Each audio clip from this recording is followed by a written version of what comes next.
मुझे जानते हैं, ऑलरेडी हमारे से वेबिनार्स कंटिन्यूसली अटेंड करते आए हैं, बट फॉर दोज पीपल जिन्होंने अभी हमें ज्वाइन किया है, let me share my introduction. I am Samir Desai. I am the co-founder of Franchise Insider. Franchise Insider is the company into franchise consulting. We work across Gujarat and Mumbai. हम लोग दो तरह से help करते हैं लोगों को जिनको अपना रिटेल बिजनेस फ्रेंचाइजी पे ले जाना है, या आप इन्वेस्टर्स जिन्हें फ्रेंचाइजी बिजनेस में एंटर करना है. Both the way we help them. Since lockdown has started, हमने इनिशिएटिव लिया है कि हमारी ऑडियंस को, हमारे फॉलोअर्स को हम कुछ ना कुछ नया चीज़ देते रहें, कुछ नई नई जानकारी देते रहें.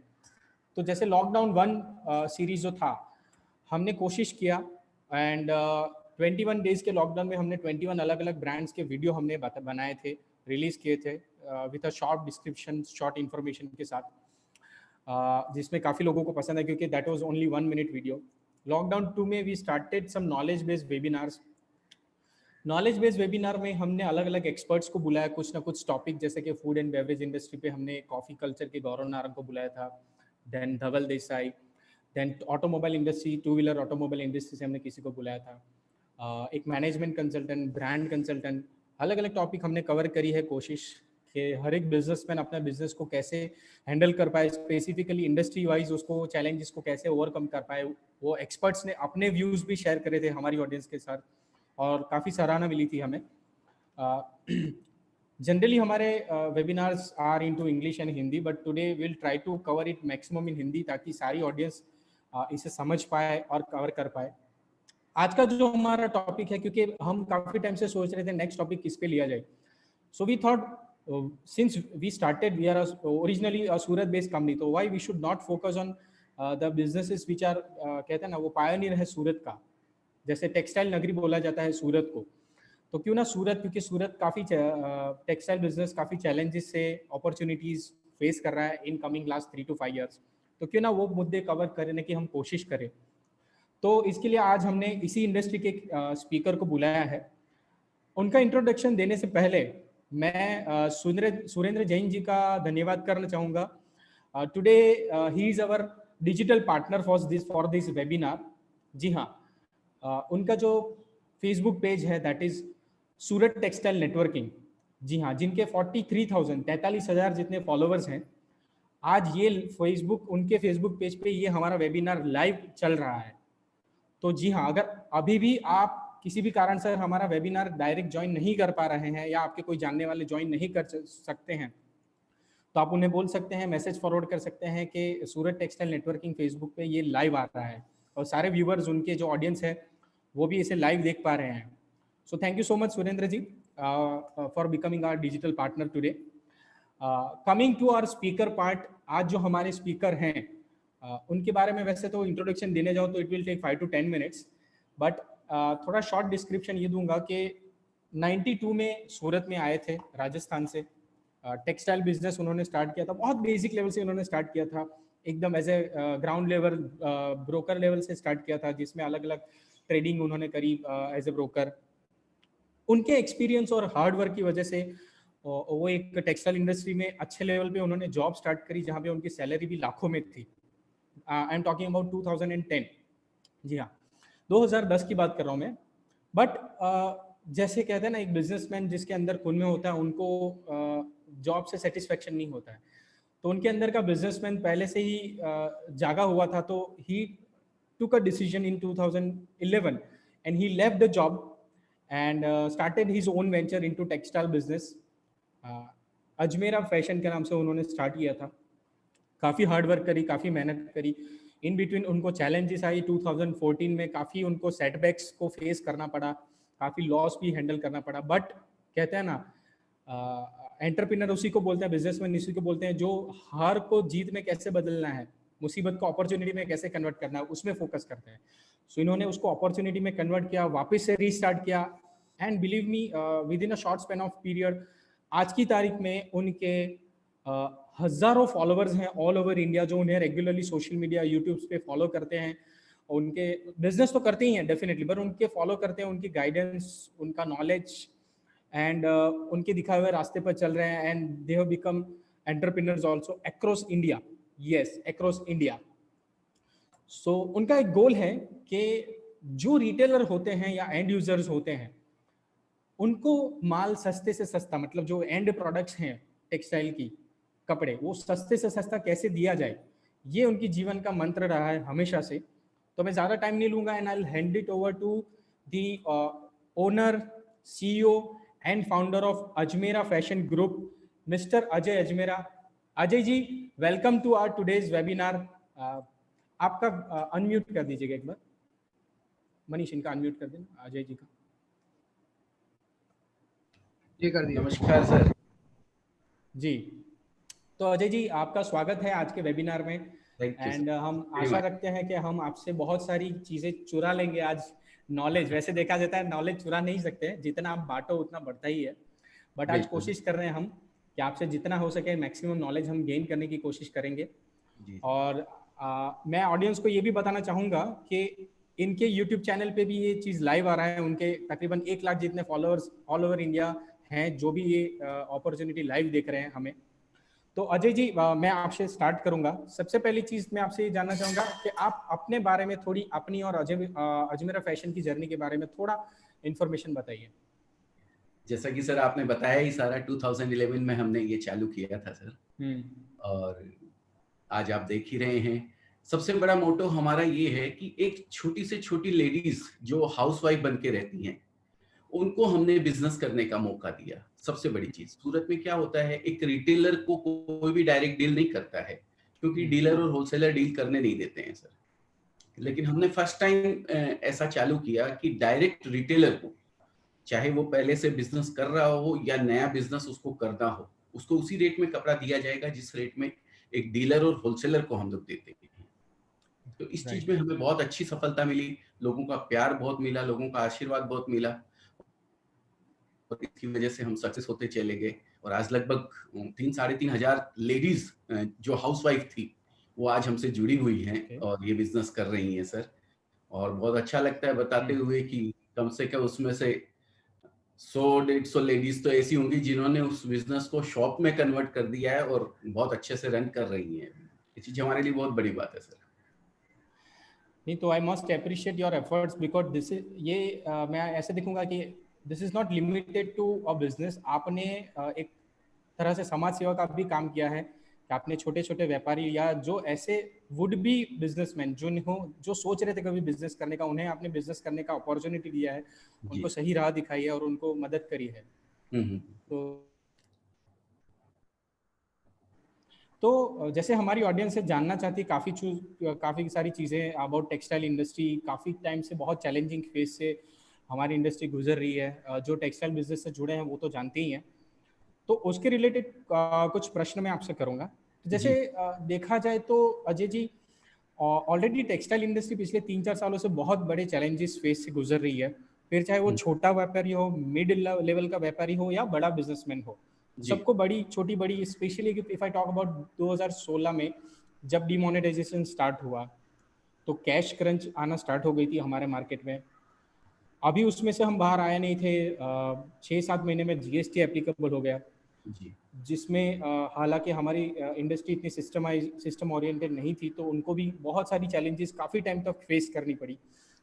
और अभी वो चीज़ों में हम कहते हैं ना स्टेबल हो रहे थे, एंड सडनली ये कोविड-19 इफेक्ट हुआ and we have to face biggest lockdown in our entire history. शायद हमारी जन्म में हमने पहली बार ऐसी चीज़ दिखी होगी, आप सबने और हमारी पूरी सारी जनरेशन ने जिंदगी में पहली बार देखा होगा। बिल्कुल बिल्कुल। तो आपका क्या मानना है, ये ओवरऑल अपनी टेक्सटाइल इंडस्ट्री पे इसका लॉकडाउन का क्या प्रभाव पड़ेगा? सर प्रभाव तो देखिए पड़ा ही है, चाहे कुछ भी कहें, लेकिन थोड़ा सा क्या है, हमारी टेक्सटाइल इंडस्ट्री जो है सर अनऑर्गेनाइज है। इसको ऑर्गेनाइज करना बहुत जरूरी है। मैं जीएसटी के पहले की अगर बात करने जाऊं तो सर 70% लोग ऐसे हैं जिनके यहाँ कंप्यूटर नहीं हुआ करता था ऑफिस में। जीएसटी के बाद अभी लोगों ने कंप्यूटर प्रोग्राम चलाने शुरू किए हैं, और ईआरपी वगैरह तो कोई जानता ही नहीं है, एसओपी क्या होता है, ये सब कोई सिस्टम मतलब बहुत कम है जो ऑर्गेनाइज करके इस सेक्टर को चला रहे हैं। जबकि जहां तक मैं समझता हूँ 15% अपनी जीडीपी में टेक्सटाइल का रोल है सर। 15% होते हुए भी सबसे अनऑर्गेनाइज सेक्टर वही पुराने जमाने के बाबा आदम के जमानों से जो बड़े बुजुर्ग करते आ रहे हैं, गद्दी पे बैठ के कपड़ा बेचने का वही सिस्टम आज भी चला हुआ है सर। उसको थोड़ा-सा चेंज करने का है सर, बहुत ज़रूरी है वो चेंज करना। चेंज हुआ है लगभग जीएसटी जब से लागू हुआ है, तब से काफ़ी चेंज हुआ है, लेकिन ये जो कोविड-19 आया है, ये सबको चेंज कर देगा और आने वाला भविष्य टेक्सटाइल इंडस्ट्री के लिए बहुत अच्छा होने वाला है, सबके लिए बहुत बढ़िया होने वाला है सर। मेरी यही उम्मीद है और यही आशा है सर। मतलब आपका कहना ये है कि प्रभाव तो मतलब इसके आने वाले प्रभाव से कोई बचने तो नहीं वाला है, फिर वो चाहे छोटा व्यापारी हो, बड़ा व्यापारी हो। देखिए जो इफेक्ट अभी गिर रहा है वो तो गिर ही रहा है सर, लेकिन इन फ्यूचर इसका जो आगे आने वाला समय है, लोगों के दिमाग में जो एक चेंजेज आएगा, जो एक पहले से एक भरी हुई है दिमाग के अंदर, वो थोड़ा वॉश होगा सर। और नया आने वाले समय के अंदर लोग अपने आप को थोड़ा डेवलप करेंगे और जो चीजें रिक्वायरमेंट है आज के टाइम के हिसाब से, आज की जनरेशन के हिसाब से, आज के वक्त के हिसाब से, वो चीजें अप्लाई करेंगे सर। तो इसके लिए टेक्सटाइल इंडस्ट्री आने वाले फ्यूचर में बहुत अच्छा रन करने वाला है और बहुत अच्छा चलने वाला है सर। ओके जी।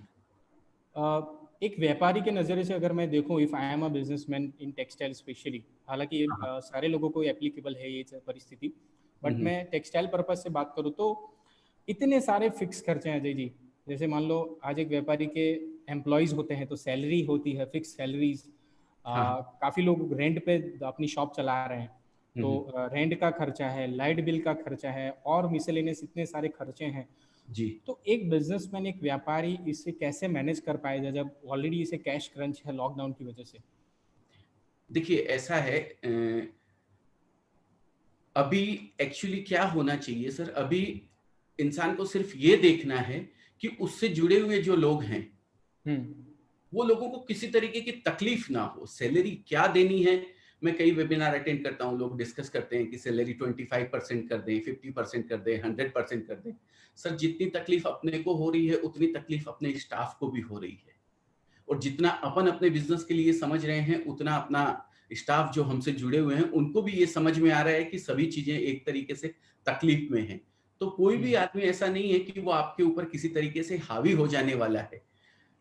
तो मैं यही कहता हूं इस चीज के लिए कि आप एक फैमिली की तरह हैं, आपका परिवार है वो जो आपके साथ जुड़े हुए हैं, बरसों से जुड़े हुए हैं, तो उनकी जो बेसिक नीड है आज के टाइम पे वो आपको पूरी करनी चाहिए। और रहा बाकी खर्चों का सवाल, तो खर्चे तो सर देखिए ऐसा है, काफी खर्चे कम हुए हैं, हमारे भी कम हुए, तो हमारे जो स्टाफ वगैरह हैं उनके भी खर्चे कम हुए। तो एक बेसिक नीड मेरे ख्याल से बहुत कम पैसे में किसी की भी पूरी हो सकती है। तो खर्चों की टेंशन ना करते हुए अभी सिर्फ इतना ही ख्याल करें कि कोई भूखा ना सोए, सबसे बड़ी बात वो चीज का ख्याल करते हुए अगर आप आगे चल के काम करने वाले हैं तो आने वाला समय इतना अच्छा आने वाला है सर, मैं बोलता हूं टेक्सटाइल के लिए कि ये सब जो खर्चे आप मुझे अभी बता रहे हैं वो सब नगण्य हो जाने वाले हैं। पर चलिए, आपने बताया सैलरी के बारे में, आपने अच्छा इनपुट दिया। सब अपने अपने अपने हिसाब से एक डिसीजन ले, क्योंकि डेफिनेटली मैं भी आई यूज्ड टू से इन एवरी वेबिनार के एक चीज़ है, या तो आप इनको सस्टेन ना करें, कल को हो सकता है वापस जब चीज़ें नॉर्मल हो जाएगी तो आपको जब मतलब अच्छे पर्सन की ज़रूरत पड़ेगी, आप नए से उनको ढूंढोगे, वापस से नए सिरे से उनको ट्रेन करना है, राइट? तो अल्टीमेटली वो भी कोई और वापस वो बंदे आएंगे, कैसे आएंगे, उनकी ईमानदारी कैसे आप जीतोगे, यू नो? जी। तो उससे अच्छा है आप जो आपके साथ जुड़े हैं, जो ईमानदारी से सालों से कर रहे हैं, उनको आप सस्टेन करिए। हाँ ठीक है, आपको चैलेंजेस है, आपके एम्प्लॉइज को भी समझना पड़ेगा और उस हिसाब से कुछ महीने उनको भी मैनेज करना पड़ेगा। खर्चे तो अभी भी उन घर पे बैठ के उनके भी कम ही हो रहे हैं, बट जैसे रेंट वगैरह है, तो आपको क्या लगता है कुछ लैंडलॉर्ड्स को भी राहत देनी चाहिए, अपने व्यापारी या जो भी उनके टेनेंट्स हैं उनको सपोर्ट करना चाहिए इसमें? इसके लिए अभी सर कोई भी बात करें तो मेरे ख्याल से कुछ इसका रिजल्ट आने वाला नहीं है सर। ये तो जब खोला जाएगा तो आपके आपस के संबंधों पे डिपेंड करेगा कि कैसा आप लोग उनके साथ संबंध रखते हैं सर, उसके ऊपर डिपेंड है कि हो सकता है वो कोऑपरेट करे भी ना भी करें। इस चीज के बारे में कोई भी अभी बात करना सर मेरे हिसाब से जायज नहीं होगा सर। बाकी आप अगर बैठ सकते हैं बाद में, कभी भी ऐसा लगता हो, जब भी मार्केट ओपन होता है तो आप बैठिए और एक दूसरे के साथ बात कीजिए। सबकी तकलीफ एक जैसी है, उनको भी तकलीफ आई है तो हमें भी तकलीफ आई है, तो दोनों मिलके अगर कोई रास्ता निकालते हैं तो जरूर निकलेगा सर। क्योंकि हम काफ़ी कॉरपोरेट ग्रुप्स के साथ काम करते हैं, तो कॉरपोरेट ग्रुप्स ने ज़्यादातर केस में अपने लैंडलॉर्ड को उन्होंने फोर्स मेजर का लॉ के तहत बोल दिया है कि हम रेंट नहीं दे पाएंगे। It is under the law, but yes मैं समझता हूँ हमारे यहाँ उस लेवल के एग्रीमेंट्स नहीं होते हैं, but it is more of, मैं जो समझ रहा हूँ आपकी बात से कि it is more of your relationship with your landlord, आपका उनसे संबंध कैसे हैं, उसी पे सारी चीज़ें, क्योंकि वो भी समझेंगे मानवता के नज़रिए से कि नहीं आपका भी बिजनेस लॉस हुआ है और आप भी फाइनेंशियली लॉस कर रहे हैं, तो आपको कुछ ना कुछ सपोर्ट कर सकते हैं। बिल्कुल, लॉ यहाँ लागू नहीं हो सकता है सर, क्योंकि यहाँ तो स्टाफ भी रखते हैं, तो हम लोग नहीं देखते हैं कि भाई उसका सर्टिफिकेट क्या है, उसकी एजुकेशन क्या है, सीधा हाँ ठीक है तू कहाँ काम करता था, यहाँ काम करता था, बोले ठीक है आ जा, चलो। ये होता है सर, कोई एग्रीमेंट वगैरह बनता नहीं है। इसीलिए मैंने कहा ना, सबसे पहले एक ही चीज है, अनऑर्गेनाइज सेक्टर है अपना सूरत सबसे ज्यादा, उसको ऑर्गेनाइज करने की जरूरत है सर। ये सब चीजें अब आने वाले समय में बिल्कुल दुरुस्त होंगी सर। अच्छा, अगला मेरा जो सवाल है आज की, एकदम जो पिछले 15-20 दिन से हम 10 दिन से हम देख रहे हैं कि लेबर काफ़ी इम्पेशेंट हो चुके हैं, उनकी धीरज खो चुकी है और सूरत से लेबर पलायन कर रहे हैं, अपने अपने सिटी में, गांव में वापस जा रहे हैं। तो क्या लगता है आप लोग उनको पलायन की वजह से यहाँ से जो वापस जा रहे हैं, तो अपने इस इंडस्ट्री पे उसकी क्या इफेक्ट होगी आने वाले समय में? बहुत अच्छा रहेगा सर। मैं तो आज तक, मेरे को सर 28 साल हो गया, लगभग 28 से 29 साल हो गया सर इस इंडस्ट्री से जुड़े हुए। मैंने लगभग ऐसा फेज ऐसा तो नहीं देखा है, लेकिन सूरत के ऊपर जब भी ये जो आप बता रहे हैं कि लेबर वगैरह चली जाती है, ऐसा कम से कम 7-8 बार हुआ है सर। 1991 में सर दंगे हुए थे, 92 में उस समय ऐसा हुआ था, प्लेग आया था 95 में, और 2000 में भूकंप आया था, और 2000 लगभग 7 में बाढ़ आई थी मेरे ख्याल से, उस समय भी ऐसा ही हुआ था। तो उस समय काफी लेबर चली गई थी सर, तो उसका बेनिफिट बहुत अच्छा हम लोगों को मिला था सर, व्यापारियों को। क्योंकि क्या है, प्रोडक्शन एकदम कम हो गया था, शॉर्टेज हो गई थी प्रोडक्शन की, और कपड़े की डिमांड इतनी अच्छी निकली थी सर, इतनी अच्छी निकली थी, जो रिटेलर के पास कपड़ा था वो भी खत्म हो गया था, होलसेलर के पास जो कपड़ा था वो भी खत्म हो गया था। इवन हम लोगों के यहाँ जो पोजीशन ऐसी थी कि जो हम लोग के पास माल पड़ा हुआ था, व्यापारी आते थे और बोलते थे कि ये माल मेरा है, ये माल मेरा है।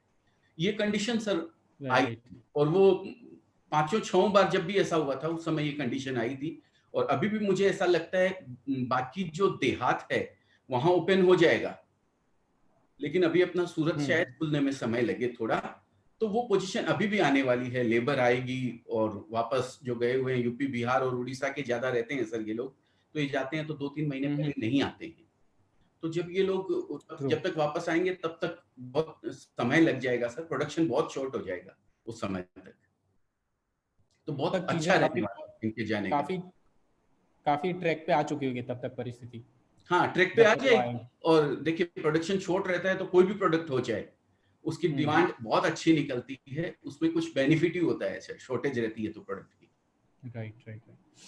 ओके, दूसरा एक जो क्वेश्चन जो पेमेंट के रिलेटेड है, जिसके लिए लोग ज्यादातर अभी कंसर्न है, आज की तारीख में देखा जाए तो मैं भी काफी टेक्सटाइल बिजनेसमैन को जानता हूँ। मेरी कुछ लास्ट संडे बात हो रही थी किसी के साथ, तो उन्होंने भी बताया कि उनका काफी बड़ा काम है, करोड़ तक के क्रेडिट पे माल देते हैं एनी टाइम जी। तो बस चिंता सबकी यही है कि अभी की परिस्थिति में वो पेमेंट आएगा नहीं आएगा, कब आएगा, या सामने माल आएगा, पीपल डोंट नो। और अगर मान लीजिए माल आपका रिटर्न नहीं आ रहा है, तो क्या लगता है आपको पेमेंट की रिकवरी कब तक हो सकती है, कैसे हो सकती है? आपका अनुभव क्या कहता है इस मामले में? सर मेरा अनुभव ये कहता है आने वाला समय और अच्छा होगा। अगर किसी को कपड़ा चाहिए, एक रिटेलर के पास अगर कपड़ा खत्म होगा सर, अभी यहाँ से प्रोडक्शन जाने वाला नहीं है, रिटेलर के पास कपड़ा खत्म होगा तो वो उसी होलसेलर के पास जाएगा जिसके पास से वो हमेशा लेता आया है। और जब वो हमेशा उसके पास से लेता है तो उसको पेमेंट भी उसे देना पड़ेगा, तभी वो माल ले पाएगा। सेम चीज आगे है, होलसेलर भी मैन्युफैक्चरर के पास आएगा और कपड़ा मांगेगा तो उसको उसी से मिलने वाला है। शॉर्टेज है मेरे पास में, मैं नए को कहाँ से दूंगा? तो जो मेरे से जुड़े हुए मैं उन्हीं को कपड़ा देने वाला हूँ, जो ऑलरेडी मेरे से पहले से जुड़े हुए हैं। तो जब मैं इतना उनकी सोच रहा हूं तो उन लोगों को भी हमारी सोचनी पड़ेगी, उनको पेमेंट देना ही पड़ेगा। देखिए, एंड यूजर तो कैश में बिकता है कपड़ा, जो लास्ट होता है एंड यूजर, जब वो यूज करने के लिए खरीदता है तो कपड़ा कैश में ही बिकता है। तो रिटेलर के पास अगर कपड़ा पूरा बिक जाता है, वो खाली हो जाता है, तो इसका मतलब उसके पास पैसा पूरा आ गया है, तो वो होलसेलर को देगा, होलसेलर फिर मैन्युफैक्चरर जो हम लोग हैं उन लोगों को देगा, तो पेमेंट भी आना है। शॉर्टेज माल की है, मतलब सब चीज अच्छी होने वाली है सर। कल मैं आपको एक बताता हूँ, मेरी एमपी मेरे व्यापारियों से बात चल रही थी, सतना और कटनी की बात बताता हूँ सर, हमारे अच्छे व्यापारी हैं वहाँ पे। तो एमपी अभी स्टार्ट कर दिया गया है सर। तो मेरे को ऐसे लगता था, पहले मैं 10-12 दिन 15 दिन पहले देखा था मैंने, वो लिखकर जब छूट दिया था तो ऐसे लाइन लग गई थी कि भाई मतलब 2-2 किलोमीटर लाइन लगी हुई थी सर। एग्जैक्ट ये पोजीशन सर कपड़े के अंदर थी, सतना और कटनी के अंदर 2 मंडी खाली खुली थी, एमपी खाली खुला है थोड़ा सा, तो वहां पे यही कंडीशन थी। जिनके भी घर में शादियां थी ना सर, वो सब तैयारी कर नहीं पाए थे पीछे 2 महीने बंद होने की वजह से। तो एकदम से सब जो भी दुकानें जहां खुली, वहां जाके उन्होंने कपड़ा या जो भी उनकी चीजें जरूरत की है वो सब लेने के लिए वो लोग गए, और उसके अंदर बहुत ज्यादा रश हुआ और बहुत अच्छा लगा, बहुत खुश थे व्यापारी भी कि भाई फर्स्ट टाइम ऐसा देख रहे हैं कि इतनी लंबी लाइन कपड़े में भी कभी लगी हुई है। तो सर फ्यूचर बहुत अच्छा है, मैं तो बोलता हूँ, और बिल्कुल भी टेंशन करने की जरूरत नहीं है किसी को भी। मतलब आपका कहना ये है कि अपने रोटी कपड़ा और मकान जैसे कहा जाता है, तो ये सब बेसिक नीड में आता है। तो आपका मानना ये है कुछ टाइम भले शॉर्टेज रहे, बट बहुत ही जल्द रिटेल कस्टमर अपनी शॉपिंग चालू करेंगे, जिसका बेनिफिट सूरत टेक्सटाइल को आज नहीं तो कल होने ही वाला है। बिल्कुल होने और वाला है। प्रोडक्शन कम होने की वजह से डिमांड सप्लाई गैप का भी बेनिफिट मिलेगा। जी जी, आज एक्चुअली कपड़ा वो रोटी कपड़ा और मकान वाली बात, कपड़ा निकल गया है सर उसमें से, लेकिन ऐसा भी नहीं है कि एसेंशियल में आता है, ऐसा भी नहीं है, लेकिन जरूरत इसकी रहेगी सर। आज अपने संस्कृति ऐसी से जुड़े हुए हैं सर हम लोग कि मेरे घर में अगर कोई फंक्शन होता है तो मुझे बहन बेटी और रिलेशन वालों को देने लेने के लिए कपड़ा चाहिए चाहिए होता है। और लेडीज का जो ये आइटम है सर, वो तो ऐसा है कि लेडीज एक फंक्शन में अगर पहन के कहीं चली जाती है तो दूसरे फंक्शन में वो साड़ी नहीं पहनती है। तो ये कपड़ा जो है बरकरार रहने वाला ही है। अब ये फैशन की चीज आ गई है सर, अब ये नेसेसिटी नहीं रह गई है, लेकिन फैशन आजकल बहुत नंबर 1 पे आ गई है सर। लोग अपने आप को बहुत अच्छा दिखाना चाहते हैं, खासकर लेडीज ऐसी होती है जिनको ये सब चीजों की जरूरत रहती है, तो वो बिकने ही वाला है। और सूरत तो खास लेडीज के आइटम बनाने में सर आगे है, ज्यादा प्रोडक्ट वही बनाता है जो लेडीज को रिक्वायरमेंट है, तो चलने ही वाले हैं वो प्रोडक्ट, कहीं किसी तरीके की कोई सोचने की जरूरत नहीं है सर इसमें। राइट।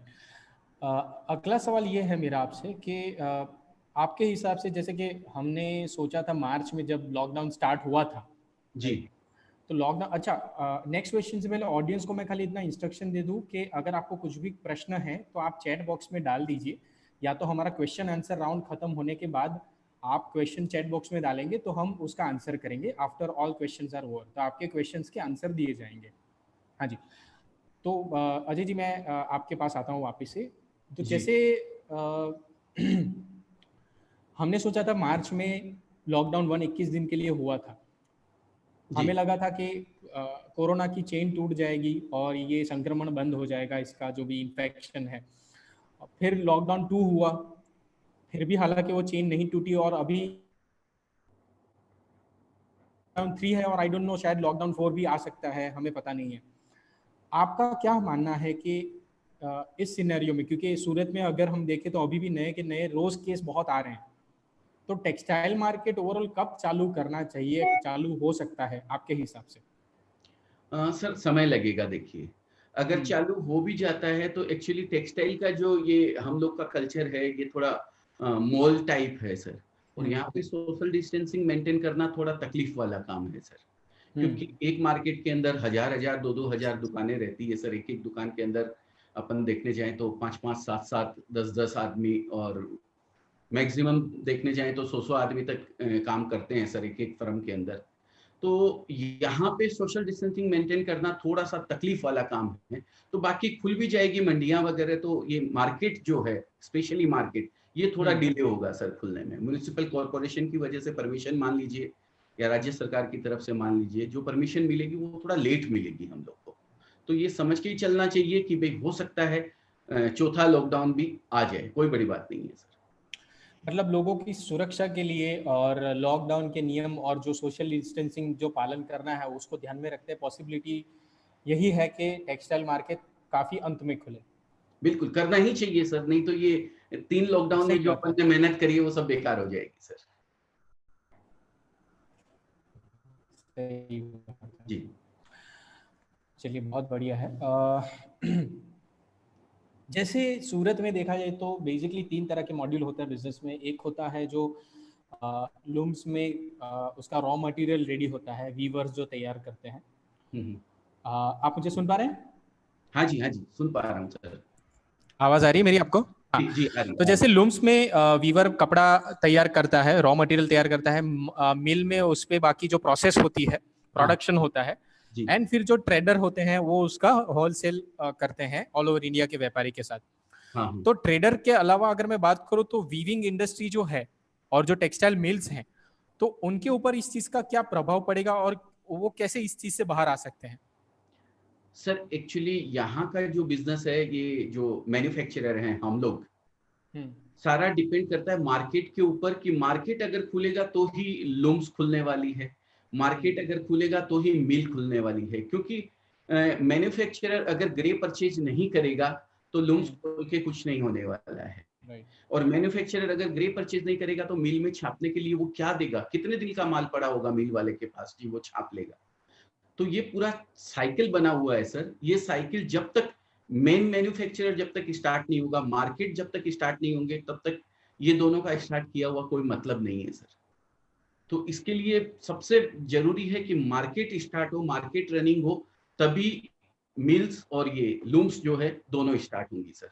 और तभी करना चाहिए, नहीं तो वीवर स्टॉक करके कितना रखेगा, कितना अपने हाथ में रख पाएगा कपड़ा। राइट। जी इसके अगर जैसे हर एक इंडस्ट्री आज की तारीख में मैं बात करूँ तो फाइनेंशियल क्राइसिस से गुजर रही है और हर एक इंडस्ट्री अपने अपने हिसाब से सरकार से कुछ ना कुछ मदद की अपेक्षाएं रख रही हैं। तो बिल्कुल। टेक्सटाइल बिजनेस को ध्यान में रखते हैं, मैं आपको अगर इफ आई आस्क यू के ऐसे क्या कदम है जो आप एक्सपेक्ट कर रहे हैं सरकार को उठाने चाहिए जिससे टेक्सटाइल बिजनेस को सपोर्ट मिले और ये जल्द से जल्द खड़ा हो सके? क्योंकि मैं बीच में ही पढ़ रहा था, फोस्टा ने कुछ फरवरी के अंत में उन्होंने गवर्नमेंट को रिक्वेस्ट भी करी थी कि इसे एमएसएमई में कुछ शामिल किया जाए। तो अपने हिसाब से आप कदम तो रख ही रहे हैं, पर अभी ये जो परिस्थिति उसके बाद हुई है वो कुछ जो हमने सोचा नहीं था वैसी हो चुकी है। तो आप क्या एक्सपेक्ट करते हैं सरकार को क्या कदम उठानी चाहिए सबको सपोर्ट करने के लिए, टेक्सटाइल इंडस्ट्री को एज अ कंप्लीट सपोर्ट देने के लिए? देखिए, मैं किसी के अगेंस्ट तो नहीं जाना चाहता हूँ, लेकिन सर अभी हमें सरकार से बिल्कुल उम्मीद नहीं करनी चाहिए। सरकार अभी जो कर रही है तो वो उन लोगों के लिए कर रही है जो कम से कम 50 करोड़ लोग हैं सर, जो डेली बेसिस के ऊपर कमाते हैं, खाते हैं। अगर सरकार उन लोगों का कुछ कर दे और वो पूरी तरीके से उन लोगों का करने में सक्षम हो जाती है तो वो बहुत बड़ी चीज है सर हम लोगों के लिए। अगर सरकार उतना भी कर देती है तो हमें किसी तरीके की सरकार से उम्मीद नहीं रखनी चाहिए। हो सकता है कि हम अगर कुछ उनके लिए कर सकते हो तो हमें करना चाहिए। और आज हम लोग सक्षम है सर, 2 महीने की तकलीफ है या 3 महीने की तकलीफ है, कपड़े वाले इतने कमजोर नहीं है, वो 2-3 महीने की तकलीफ से हिल जाने वाले हैं सर। तो आप जितना किसी के लिए कर सकते हैं, सबसे पहले आप अपना जो स्टाफ है, जो फैमिली है, आपकी जो परिवार है, सबसे पहले आप उनके लिए कीजिए। उसके बाद भी आपके पास ऐसा बनता है तो आप पीएम केयर फंड में व्यवस्था कीजिए। उनसे करने की कुछ उम्मीद मत रखिए बिल्कुल भी। मैं फोस्टा के अगेंस्ट नहीं हूँ किसी भी बात के लिए, मैं लेकिन अभी उम्मीद नहीं रखनी चाहिए। जो सरकार को करना है वो कर रही है और बहुत अच्छा कर रही है सर, मैं तो बोलता हूँ। पर फिर भी देखिए 130-35 करोड़ की आबादी है, उसमें से 50 करोड़ लोग ऐसे हैं जो डेली बेसिस पे कमाने वाले मजदूर कैटेगरी में आते हैं। तो सर संभालना बहुत बड़ी बात है सर इतने लोगों को। ये तो एक अच्छा लीडर हमें मिला हुआ है सर, जिसकी वजह से हम लोग आज इस मुकाम पे हैं, बहुत अच्छी पोजीशन पे हैं। नहीं तो आज यूएस को आप देखेंगे तो बहुत बुरी हालत है वहाँ की, जैसा कि आप सब लोग को आंकड़े रोज आते ही होंगे सामने। इतनी कम पॉपुलेशन होते हुए भी वहाँ कितनी बुरी हालत है, और अपने यहाँ बहुत सही है सर। 70-75 हजार केस हैं तो बहुत सही है, मैं तो बोलता हूँ। और ये सब एक अच्छे लीडर की वजह से ही है सर। ओके। पर मैं आई एम श्योर हमारी ऑडियंस में से काफ़ी लोग ऐसे होंगे जो आपके इस कमेंट के सामने वो ऐसा कह सकते हैं कि सर यूएस की अगर आप कंपैरिजन करते हैं तो यूएस में तो गवर्नमेंट इतने सारे पैकेज $7 ट्रिलियन का पैकेज डिक्लेयर किया हुआ है, जबकि हाँ। उसके सामने हमारी गवर्नमेंट ने ऐसे कोई पैकेजेस डिक्लेयर नहीं किए हुए हैं। तो कंपैरिजन भी डेफिनेटली करेंगे सर। वो कंपेयर होगा तो टैक्सेस का भी कंपेयर होगा सर। यूएस गवर्नमेंट कितने टैक्सेस लेती है वो मेरे ख्याल से लोगों को पता ही होगा। हर जगह पे टैक्सेस हैं गवर्नमेंट के अंदर। किसी ने शॉप करके रखी हुई है तो उसकी क्या हालत होती है टैक्सेस देते हुए। मतलब इतनी कागजी कार्रवाई है सर, वहां पे बहुत टैक्स देने पड़ते हैं उनको, तब वो जाके उन लोगों को वापस रिवर्ट मिलता है सर।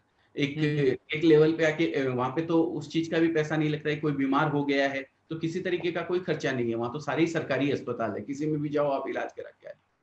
तो सर वो इतना लेती भी है तो इतना दे रही है आज, लेकिन अपनी सरकार इतना सब नहीं लेती है सर। और ना ही कपड़े वाले और बाकी लोग देते हैं सर। कितने लोग टैक्स पे रहे हैं, मेरे ख्याल से जीएसटी के बाद आंकड़े बढ़े हैं अभी। उसके पहले तो जो गवर्नमेंट सेक्टर वाले थे वो मैक्सिमम टैक्स पेयर थे, बाकी तो कोई टैक्स पे ही नहीं करता था सर। तो जिंदगी देती नहीं है सर, लौटाती है, मैं तो ये बोलता हूँ। तो जैसा अपन देंगे वैसा ही अपने को वापस मिलने वाला है। राइट।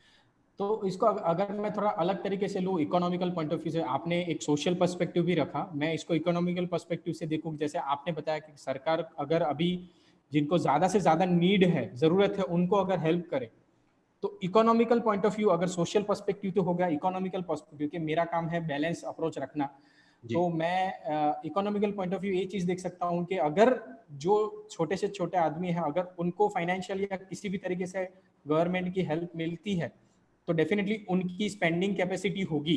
अगर वो पैसा खर्चा करेंगे तो डेफिनेटली सारी इंडस्ट्री में उसका बेनिफिट होने ही वाला है, क्योंकि जहां डोमेस्टिक कंजप्शन कम हो जाता है वहीं पे उसकी इकोनॉमी डाउन होती है, और जहां डोमेस्टिक कंजप्शन बढ़ेगा तो सारी इकोनॉमी, क्योंकि लोग कोई खरीदेंगे तो कुछ बिकेगा, फिर वो चाहे प्रोडक्ट हो या सर्विस हो। तो वो अगर नॉर्मल आदमी कुछ ना कुछ खरीदना चालू करेगा तो डेफिनेटली वो चीज़ों की डिमांड बढ़ेगी, और डिमांड बढ़ेगी तो फिर वो डिमांड सप्लाई के बेस पे इकोनॉमी में पैसा घूमना चालू होगा और धीरे धीरे इकोनॉमी स्टेबल हो सकती है जी। मैं उसको उस तरीके से रखना चाहूंगा। नहीं तो ये जो सेक्टर है सर, कपड़े का जो सेक्टर है, जो हमारा सेक्टर है, इसके लिए मैं बिल्कुल भी उम्मीद नहीं करता हूँ कि हमारी इकोनॉमी सरकार के ऊपर डिपेंड रहने वाली है। 2 महीने 3 महीने के अंदर इतनी शानदार पटरी के ऊपर आ जाने वाली है सर। पर्टिकुलर मैं अपने सेक्टर की बात करता हूँ, बाकी को तो मैं ज्यादा नहीं जानता हूँ। ये सब नगण्य हो जाएंगे, जितने खर्चे अपन देने वाले हैं या जो खर्चे लगे हैं वो सब नगण्य हो जाएंगे सर आने वाले समय के अंदर। आप 3-4 महीने बाद में ही देख लीजिएगा, ये सब चीजें इतनी बढ़िया से चलने वाली है। अगर गवर्नमेंट करती भी है तो बहुत सारे सेक्टर्स ऐसे हैं जहां पे सर बहुत ज्यादा पोजीशन खराब होने वाली है। आप ट्रेवल एजेंसी वगैरह के जो काम हैं वो सबको देख लीजिए, बहुत बुरी हालत होने वाली है। रियल एस्टेट है, वहां भी बहुत बुरी हालत होने वाली है। तो कपड़े से पहले तो बहुत सारे सेक्टर ऐसे आते हैं जहां गवर्नमेंट मेरे ख्याल से कुछ करेगी। तो मुझे कम उम्मीद है कि गवर्नमेंट ऐसा करेगी, करती है तो बहुत अच्छा है, ठीक है, हम लोग लेने को तैयार है। लेकिन उम्मीद कपड़े वालों को बिल्कुल नहीं रखनी चाहिए कि गवर्नमेंट कुछ करने वाली है, मेरा ये मानना है। मतलब आपका अप्रोच यही है कि किसी पे मदद की आशा न रखते हुए हम हमारे बलबूते पे कैसे खड़ा होना है उसी पे हम ध्यान दें। कितना जल्दी हम वापस खड़ा हो सकते हैं वो चीज को ध्यान में रखना चाहिए। तो स्वर्ग जाना है तो मरना पड़ेगा, खुद को मेहनत करनी पड़ेगी। सही बात है, सही बात है जी। तो जैसे हालांकि आपने ये आंसर तो दे दिया, पर फिर भी क्योंकि मेरे लिस्ट में है कि आपके हिसाब से क्या ये लॉकडाउन खुलने के बाद रिकवरी ओवरऑल कितने समय में आपको लगता है हो जाएगी चीजों की? डिपेंड करता है सर खुलने पे। हाँ, अगर कल ही खुल जाता है तो मैं गारंटी देता हूँ कि 60 डेज के अंदर सूरत का टेक्सटाइल मार्केट इतने बढ़िया से पटरी के ऊपर आ जाने वाला है कि पूछिए मत बात। और सूरती तो इस चीज में माहिर है सर। इतनी आज तक कितनी बाढ़ आई है, कितने भूकंप आए हैं, कितने हैं, सब मिलके उसको ऐसे भूल जाते हैं कि पूछिए मत बात। 2 महीने बाद तो फिर वही चौपाटी के ऊपर पराठे खाने वालों की सब वैसे ही लाइन लगने वाली है, कुछ भी नहीं होने वाला है। सुरती इस चीज में बहुत एक्सपर्ट हैं, और हम ताप्ती का पानी पीते हैं तो हम लोग भी सुरती से कम नहीं रहे हैं। अब मारवाड़ी हैं तो क्या हुआ, अब पूरे सूरत के रंग में रंग चुके हैं। तो सुरती बहुत आगे हैं और बहुत आगे निकलने वाले हैं, और खासकर कपड़े वाले बहुत अच्छा सबका होने वाला है। मैं हमेशा यही बोलते आया हूँ, पॉजिटिव रहिए और पॉजिटिव सोचिए, पॉजिटिव लोगों के साथ रहिए आप, तो अपने आप अच्छा होने वाला है। न्यूज कम से कम देखिए, न्यूज देख के दिमाग आपका खराब हो जाने वाला है। अच्छी न्यूज पढ़िए, मैं बोलता हूँ। सही बात है। न्यूज चैनल देखोगे तो लगेगा पूरा देश बर्बाद होने को आया है। बिल्कुल बिल्कुल सर, आगे कभी वापस जिंदगी मिलने ही वाली नहीं है अगर न्यूज आप देखने वाले हैं। सही बात है, सही तो बात। एक ही चीज को इतना घुमा घुमा के दिखाते हैं और हर चैनल पे वही चीज आने वाली है, तो दिमाग में बैठ जाती है। तो बिल्कुल ना देखें न्यूज, तो अपने बिजनेस के ऊपर कंसंट्रेट करना चाहिए कि क्या अच्छा हम कर सकते हैं आगे आने वाले समय में। अच्छा, एक चीज अपार्ट फ्रॉम दिस, मैं अगर आपको पूछूं इंडस्ट्री के बारे में, टेक्सटाइल इंडस्ट्री के ऑनलाइन बिजनेस की अगर मैं बात करूं, तो ई कॉमर्स प्लेटफॉर्म और ऑनलाइन बिजनेस पे सूरत अभी भी बहुत पीछे है कंपैरेटिवली। तो क्या कारण है कि हम इसके पीछे हैं अभी भी, और आने वाले समय में आपको क्या लग रहा है कि ऑनलाइन के थ्रू जाना बेहतर रहेगा सूरत के व्यापारियों के लिए? बिल्कुल आना पड़ेगा सर ऑनलाइन, क्योंकि देखिए सोशल डिस्टेंसिंग मेंटेन करने के लिए गवर्नमेंट बोल रही है इसमें। तो आज व्यापारी मेरे ख्याल से वहां से यहाँ आने में तकलीफ रहेगी सर। अभी व्यापारी समय लगेगा थोड़ा आने में उसको। तो आपको अगर अपने प्रोडक्ट को व्यापारियों तक पहुंचाना है तो आपको 100% सोशल प्लेटफॉर्म का यूज करना ही पड़ेगा। ये जो सोशल मीडिया के थ्रू है, या आप अपनी वेबसाइट बना के कर सकते हैं, किसी भी तरीके से जो भी आपको लगता है कि भाई मैं इस तरीके से हो सकता हूँ, लेकिन डिजिटली आना पड़ेगा आपको 100%। करेक्ट। मतलब ये फ्यूचर की डिमांड है कि जितना हो सके आप डिजिटली अपने आप को एक्टिव करें, अपनी प्रेजेंस को बढ़ाए। वो आने वाले समय के लिए अच्छा रहेगा इस इंडस्ट्री के लिए, व्यापारियों के लिए। बिल्कुल, ये बहुत पहले से ही हो जाना चाहिए था, लेकिन कपड़े वाले थोड़ा सा अनऑर्गेनाइज थे सर, बिल्कुल भी इसको यूज नहीं कर पा रहे थे। लेकिन ये अच्छा हुआ जो ये कोरोना आ गया है, अब सबको सिखा जाएगा सर वो डिजिटल होना। सही बात है, सही बात है। बहुत सारी चीजें सिखा दी है कोरोना ने।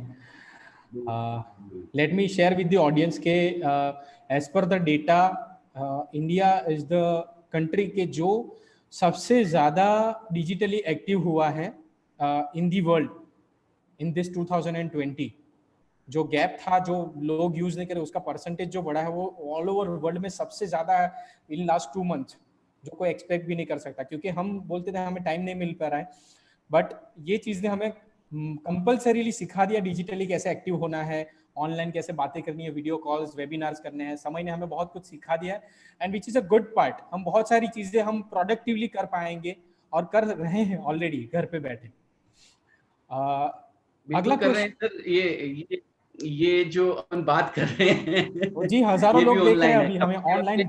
बिल्कुल, क्या सर, मैं भी नहीं जानता था कि जूम क्या होता है। जूम को नाम ही नहीं सुना था कभी। हमें भी और नहीं पता कि हजारों लोग हमें काफी देख। कपड़े वाले में देख रहा हूँ कि बैठे हुए हैं। बिल्कुल तो बिल्कुल। बहुत अच्छा है, मैं बोलता हूँ जी। अच्छा, अभी अगला सवाल अजय जी मेरे दिल के बहुत करीब है, क्योंकि मैं तो इस इंडस्ट्री से जुड़ा हुआ हूँ, फ्रेंचाइजी की इंडस्ट्री से। और टेक्सटाइल बिजनेस में भी मैंने बहुत मैं घूमा हूँ, देखा हुआ है, मार्केट भी मुझे काफ़ी मैंने देखा है। तो हमेशा से मैं सोचता हूँ कि Surat textile market basically it's a B2B market. Hello, आवाज आ रही है आपको? हेलो, आवाज आ रही है आपको मेरी? हाँ सर, वापस रिपीट करेंगे, मैं आवाज ये नहीं बोल रहा आई। था अजय जी हाँ कि रिपीट ये करेंगे सवाल प्लीज। है क्योंकि मैं फ्रेंचाइज इंडस्ट्री से जुड़ा हुआ हूँ, हमारी हाँ कंपनी। तो और सूरत टेक्सटाइल में भी बहुत हम हमेशा से मैं ये देखता आया हूँ कि यहाँ पे एंड यूजर को प्रोडक्ट नहीं दिया जाता है। व्यापारी बाहर के आते हैं और यहाँ से माल लेके आगे वो सेल करते हैं, या अपने दूसरे रिटेलर को, या फिर डायरेक्ट एंड यूजर्स को। करेक्ट? तो जी, B2B। हाँ, हाँ B2B है। तो क्या सूरत में आने वाले समय में आपका ये मानना है कि शायद सारे व्यापारी ना सही, पर एटलीस्ट कुछ कुछ व्यापारियों को अपने ब्रांड को और एस्टेब्लिश करने के लिए और माइक्रो लेवल पे ले जाने के लिए इसको B2C रिटेल में लाना चाहिए, और उसको एक्सपेंशन करना चाहिए इन फॉर्म ऑफ फ्रेंचाइजी? आपका क्या मानना है, क्या ये सही कदम रह सकता है? सर होना तो चाहिए, लेकिन सूरत की एक्चुअली तकलीफ क्या है, यहाँ तो प्रोडक्ट जो होता है सर, मैन्युफैक्चरिंग है तो एक लिमिट तक मैन्युफैक्चरिंग होती है सर। यहाँ पे कोई साड़ी बनाने वाला है तो वो सिर्फ साड़ी ही बना रहा है। साड़ी में भी वो एक पर्टिकुलर प्रिंट आइटम बना रहा है तो वो मैक्सिमम प्रिंट आइटम बनाता है, डाइड आइटम नहीं बनाता है। और रिटेल बेस पे अगर अपने जाते हैं तो सर रिटेल बेस के अंदर हर चीज कपड़े से रिलेटेड सारी चीजें चाहिए होती हैं सर एक कंज्यूमर को, तो ये थोड़ा सा डिफिकल्ट है कि आप डायरेक्ट कंज्यूमर तक पहुंच अपनी बनाएं। उससे अच्छा है कि आप रिटेलर तक अपनी पहुंच को बनाइए। जैसा कि हमने किया है आज, दो स्टेट बीच में से हमने निकाल दिए हैं, डीलर और होलसेलर को हमने साइड कर दिया है और डायरेक्ट एक रिटेलर तक हमने अपनी पहुंच को बनाया है। रिटेलर को जब कपड़ा सस्ता मिलता है सर, सही रेट में कपड़ा मिलेगा, तो वो कंज्यूमर को भी सही रेट में बेच पाएगा अपना नफा लेते हुए भी। तो ये चीज भी बहुत अच्छी चीज है। हम लोग अगर डायरेक्ट कंज्यूमर तक नहीं पहुंच पाते हैं काफी कारणों की वजह से, क्योंकि यहाँ पे सीमित प्रोडक्शन है सर। कोई एक चीज बनाता है तो दूसरा कोई दूसरी चीज बनाता है, तीसरा कोई तीसरी चीज बनाता है।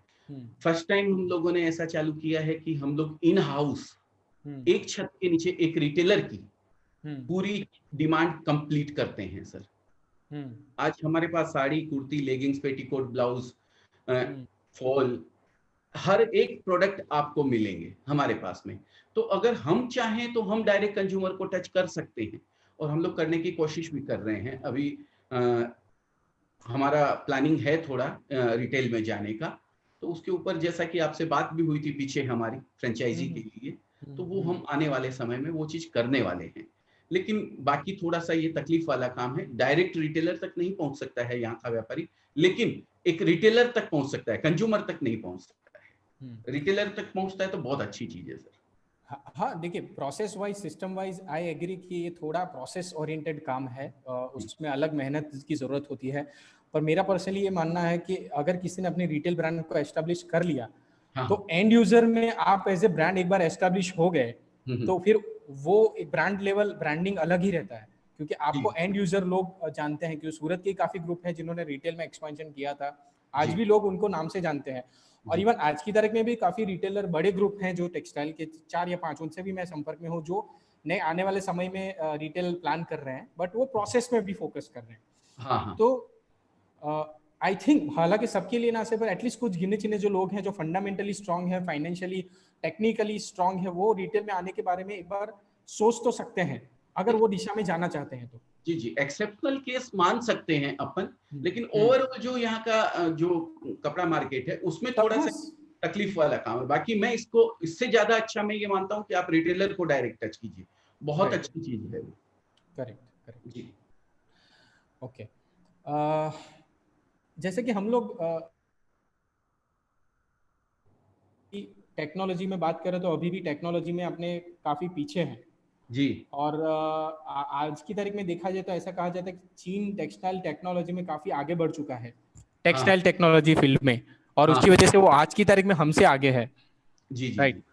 तो क्या अपने ऐसा क्या कर सकते हैं कि अपने भी उनकी कंपैरिजन में, पहली चीज तो हम क्यों आगे नहीं है टेक्नोलॉजी पॉइंट ऑफ व्यू से चीन की कंपेयर में, ये मैं आपसे जानना चाहूंगा। सर सबसे पहले तो एक एजुकेशन लेवल अपना बहुत कमजोर है सर, इसकी वजह से हम लोग पीछे हैं।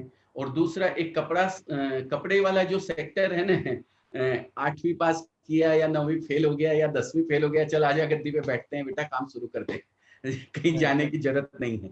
ये कपड़े में खासकर अपने यहाँ ऐसी चीज है सर, इसके लिए थोड़ा सा ये सेक्टर अपना पीछे है। बाकी मैं बोलता हूँ चाइना आने वाले समय में अभी 1 नंबर पे है वो टेक्सटाइल के अंदर, लेकिन हिंदुस्तान आने वाले समय में 1 नंबर पे हो जाने वाला है, क्योंकि चाइना को सब लोग बायकॉट करने में लगे हुए हैं कोरोना की वजह से।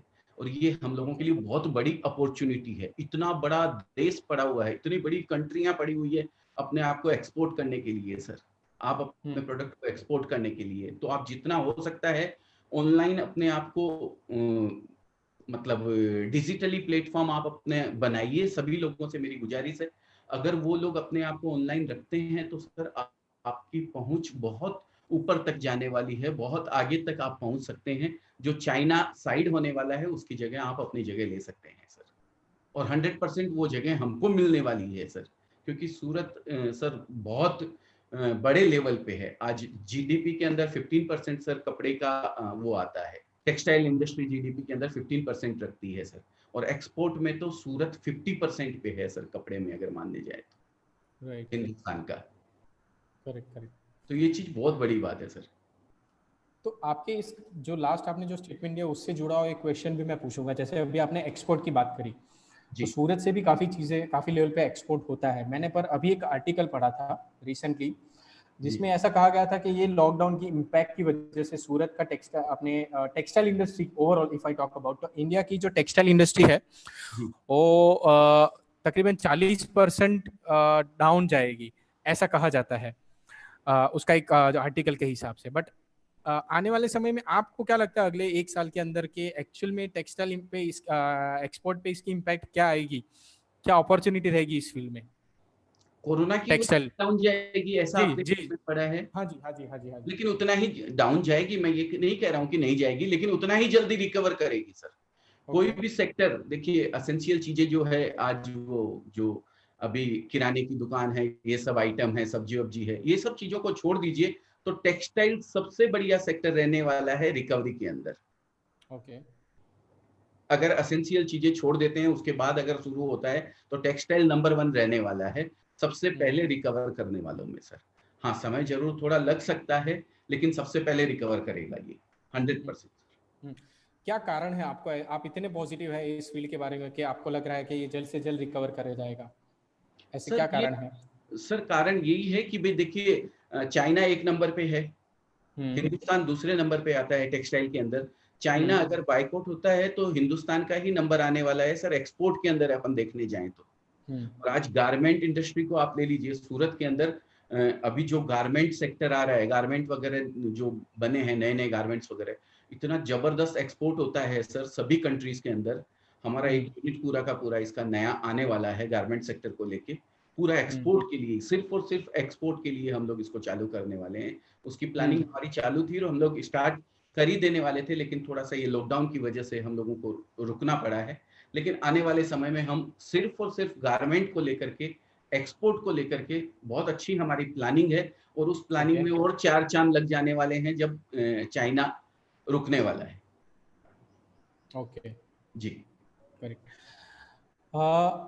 लास्ट 2 क्वेश्चन अभी मेरे बचे हैं, उसके बाद हम ऑडियंस से पूछेंगे, उनके बहुत सारे प्रश्न आ रहे हैं तो हम कोशिश करेंगे एक एक करके उनके क्वेश्चंस लेने की। मेरा ये पर्सनली क्वेश्चन आपको पूछना है कि जैसे हमने देखा, आप भी बोल रहे हैं कि सूरत के व्यापारी काफ़ी अभी भी अनऑर्गेनाइज है। सिस्टम मान लो, टेक्नोलॉजी मान लो, अकाउंटिंग पर्पज मान लो, फाइनेंस पर्पजेस मान लो, अप टिल नाउ वो काफ़ी अनऑर्गेनाइज थे और शायद अभी भी काफ़ी लोग हैं जो अनऑर्गेनाइज है। आपको क्या लगता है, क्या ये मेन एक रीज़न है कि इसका जो डी ग्रोथ अभी हो रहा है, मतलब शायद अगर ये लोग और ऑर्गेनाइज हो जाए तो क्या जो ग्रोथ आने वाले समय में क्या और तेजी से बढ़ सकता है? आपका क्या मानना है इस मामले में? बिल्कुल बढ़ेगा सर। आज वर्क फ्रॉम होम की बात करते हैं तो सर टेक्सटाइल में पॉसिबल ही नहीं है। एकदम बिल्कुल स्टक होके रह गए हैं हम लोग, कहीं भी पोजीशन नहीं है कि भाई हम किस तरीके का कोई काम कर सकें। इवन फोन पर भी जवाब नहीं दिया जा पाता है कि भाई लोगों के पास डेटा ही नहीं है, कोई कुछ भी डेटा नहीं है कि वो व्यापारी को बोले कितना माल गया हुआ है या कितना पाइपलाइन में, कुछ भी डेटा किसी के पास नहीं रहता है। तो सर ये सब चीजें जब तक अपन अपने आप को ये सब चीजों से फ्री नहीं करेंगे तब तक आगे नहीं बढ़ पाएंगे। और सूरत में सर यहाँ तो ऐसा है कि कार्टून भी खाली हो जाता है तो सेठ जी कहाँ है, बोलो कार्टून मंगाएंगे, कार्टून खत्म हो गए हैं जी, अरे वो चट्टी वाला कप्तान खत्म हो गया, सेठ जी एक ऑर्डर कीजिए ना। तो ये सेठ जी गल्ले पे बैठे रहेंगे तो उसी में उलझे रहते हैं। हाँ, उसी में उलझे रहते हैं सर। तो सेठ जी को गल्ला छोड़ना ही पड़ेगा। आपका तो काम है डेवलपमेंट में आप दिमाग लगाइए, बाकी काम पीछे जो कर रहे हैं उनको करते रहने दीजिए। और मैं इतना मानता हूं कि आपके पीछे से अगर कोई आपका काम 80%, 100% तो कोई नहीं कर पाएगा, 80% भी अगर वो सही कर ले रहा है तो उसको काम सौंप देना चाहिए। करेक्ट जी, मतलब जितना हो सके अभी सिस्टम टेक्नोलॉजी पे अपनी डिपेंडेंसी को ले जाए, वो खुद फ्री हो और अपनी सेकंड लाइन को रेडी करे, डेलीकेशन ऑफ वर्क जैसे हम बोलते हैं, ताकि एज ए ओनर वो फ्री हो पाएंगे, खुद फ्री हो पाएंगे तो अपनी बिजनेस के लिए नई नई स्ट्रेटेजी, नई नई प्लानिंग, नए नए मार्केट को सर्च कर पाएंगे। और दैट लेवल वो ग्लोबल लेवल पे, अभी जो शायद वो सूरत या इंडिया लेवल पे सोच रहे हैं, शायद वो फिर वो चाइना या इंडिया वर्ल्ड लेवल पे अपना दिमाग को लगाना चालू करेंगे तो डेफिनेटली शायद ये इंडस्ट्री और से और ज्यादा फ्लरिश हो सकती है। बिल्कुल बिल्कुल हो सकती है सर, बिल्कुल करेक्ट जी, करेक्ट। डेफिनेटली आपकी बात, ये बात से मैं सहमत हूँ, क्योंकि ये ऐसा नहीं कि टेक्सटाइल इंडस्ट्री सारी इंडस्ट्री की ये चीज़ एप्लीकेबल है। पर डेफिनेटली हाँ, मैं सबसे ज़्यादा खुश होऊंगा जिस दिन ये चीज़ सारे सूरत के व्यापारी इम्प्लीमेंट करना चालू कर देंगे, क्योंकि मुझे पता है कि इसकी इकोनॉमी बहुत अलग लेवल पे ले जाएगी, इस अपने सिटी को और अपनी कंट्री को, नॉट जस्ट सिटी को पर अपने पूरे देश को बहुत अलग लेवल पे ले जाएगा। बिल्कुल। लास्ट क्वेश्चन अभी मैं आपसे पूछूंगा, फिर हम क्वेश्चन से आंसर सेशन चालू करेंगे ऑडियंस के साथ। जी जी। तो लास्ट क्वेश्चन मेरा ये है कि आप इतने साल से आपका अनुभव है, आप टेक्सटाइल से पूरा डीपली जुड़े हुए हैं इस इंडस्ट्री के साथ, आप क्या ओवरऑल संदेश देना चाहते हैं सारी ऑडियंस को जो भी टेक्सटाइल सेक्टर से डायरेक्टली और इनडायरेक्टली जुड़े हुए हैं? जैसे अपना टॉपिक का था, तो क्या ये अंत है या एक नई शुरुआत? उनको क्या करना चाहिए? सर, किसी अंधेरी रात में इतनी ताकत नहीं होती है कि वो सवेरा होने से रोक ले। कोई भी अंधेरी रात ऐसी नहीं आई है जिसने सुबह नहीं होने दी हो सर, बिल्कुल भी। तो जब भी सुबह की नई किरण आएगी सर, तो एक नई शुरुआत लेके आपके सामने आने वाली है, और उसके लिए आप इंतजार कीजिए बस थोड़ा सा। वापस वही सुबह होने वाली है, वही नई किरण आपको मिलने वाली है, और वही नई शुरुआत आपके लिए होने वाली है। टेक्सटाइल सेक्टर के लिए तो बहुत अच्छी शुरुआत मैं मानता हूँ इसको, बहुत अच्छा चेंजेस मानता हूँ, पॉजिटिव वे में चेंजेस मानता हूँ सर मैं इसको। राइट।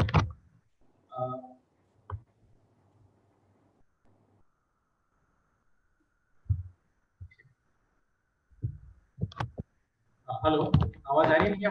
जी जी सर। जी जी, थोड़ा टेक्निकल इशू हुआ है मेरे दूसरे कनेक्शन में। जी जी। तो हमारा क्वेश्चन, अभी हम क्वेश्चन आंसर राउंड को लेते हैं। जी। यहाँ पे क्वेश्चन पूछा है मिस्टर मयंक ने, can anyone steps be taken to reduce payment cycle in textile after this pandemic? मतलब ऐसे कोई कदम क्या हम ले सकते हैं जिसकी वजह से पेमेंट साइकिल को थोड़ा रिड्यूस किया जाए ये महामारी के बाद? बिल्कुल करना ही चाहिए सर। जब आपके पास प्रोडक्ट शॉर्ट है तो फिर आपको पेमेंट साइकिल रिड्यूस करने की जरूरत ही नहीं है, अपने आप पेमेंट साइकिल रिड्यूस होने आने वाला है। सामने वाला को माल अगर कहीं नहीं मिलेगा तो वो आपके पास लेने आएगा, तो आप उसी को दोगे जिसके पास से आपको पेमेंट फास्ट मिलने वाला है। तो अपने आप साइकिल रिड्यूस हो जाने वाला है सर। ये तो पॉजिटिव पॉइंट अपने आप आने ही वाला है सर सामने आने वाले पीरियड में। सबसे बड़ी सूरत की कमजोरी अगर है तो उधार की है सर, और वो चीज अभी सुधरने वाली है सर।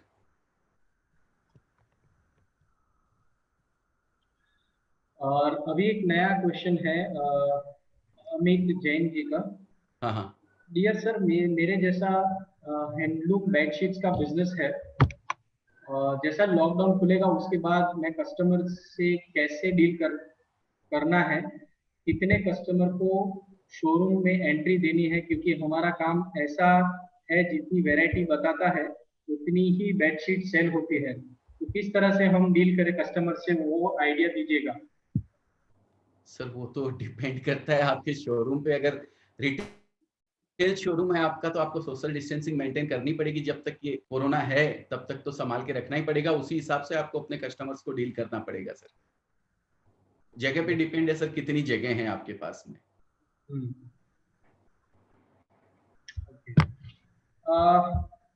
मैं खाली आपको इतना कहना चाहूंगा मेरी तरफ से मिस्टर अमित जैन जी, कि इसमें देखिए एक ही चीज है, आपको सोशल जो भी, जैसे मैंने आगे अभी रिटेल के और फूड बिजनेस के काफी हमने किए थे सेमिनार वेबिनार, आपको गवर्नमेंट के नॉर्म्स को अच्छे से स्टडी करना पड़ेगा, और जो भी सैनिटाइजेशन पॉइंट ऑफ व्यू है, जो health hygiene point of view है, वो सारे आपको फॉलो करने पड़ेंगे।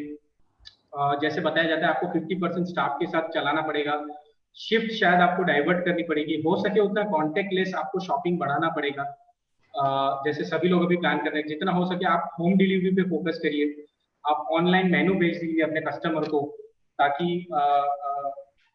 या उनको बोलिए कि फोन के थ्रू आप पूछे, आप ऑनलाइन जितना हो सके उनको बोलिए, तो वो सिलेक्ट करके आपको भेजेंगे, आप उनको डिलीवर कर दीजिए, या उनको बोलिए कि आपके यहाँ से टेक कवर ले ले, या बाय द टाइम वो आए तो सिलेक्शन की प्रोसेस जितनी हो वो कम हो जाए, ताकि कॉन्टेक्टलेस शॉपिंग हो, उनका माल रेडी होगा और वो पेमेंट किया, डिजिटल पेमेंट आप चालू कर दीजिए, ताकि हाइजीनिक पॉइंट ऑफ व्यू आप मेंटेन कर पाए, और आप, आपका स्टाफ और आपके कस्टमर सारे लोग संक्रमण से मैक्सिमम बच सके। मेरा ये पर्सनली जो अनुभव है अब तक का, जितना वेबिनार से मैंने समझा है और मेरा जो स्टडी बोलता है, और I am sure Ajay ji भी एग्री करेंगे उस चीज से, जितना हो सके कॉन्टेक्ट लेस करें। इनका रिटेल है सर कि होलसेल है? आई थिंक इनका रिटेल है। रिटेल है, ओके। कंज्यूमर को बेचते हैं ना हाँ ये? हाँ, तो कंज्यूमर मैक्सिमम तो आने ही वाला है सर, कंज्यूमर तो। लेकिन फिर भी अगर ऑनलाइन करते हैं, ई कॉमर्स वेबसाइट बना के ये लोग करते हैं तो बहुत अच्छा है सर। या फिर मार्केट प्लेसेस हैं आज इतने हैं, जैसे कि फ्लिपकार्ट है, अमेजोन है, उन सब पे आप अपना प्रोडक्ट लिस्ट करके बेच सकते हैं सर। करेक्ट जी। और नेक्स्ट क्वेश्चन प्रतीक सुखड़िया की तरफ से है, sir is it possible after everything is clear, people of India specially in textile field, जो इंडिया में टेक्सटाइल फील्ड से लोग जुड़े हुए हैं, will boycott Chinese machine and US and Europe, and is that possible कि टेक्सटाइल बिजनेस चाइना के बगैर होगा? मतलब इनका ये कहना है कि आपको लगता है कि ये सब खत्म होने के बाद लोग, स्पेशली इंडिया के लोग, चाइनीज माल मतलब जो मशीनरीज हैं उसका बॉयकॉट करेंगे, एंड जैसे यूएसए और यूरोप बॉयकॉट कर रहा है, एंड इज दैट पॉसिबल कि चाइना के बगैर लोग टेक्सटाइल बिजनेस करना चालू करेंगे इन दुनिया?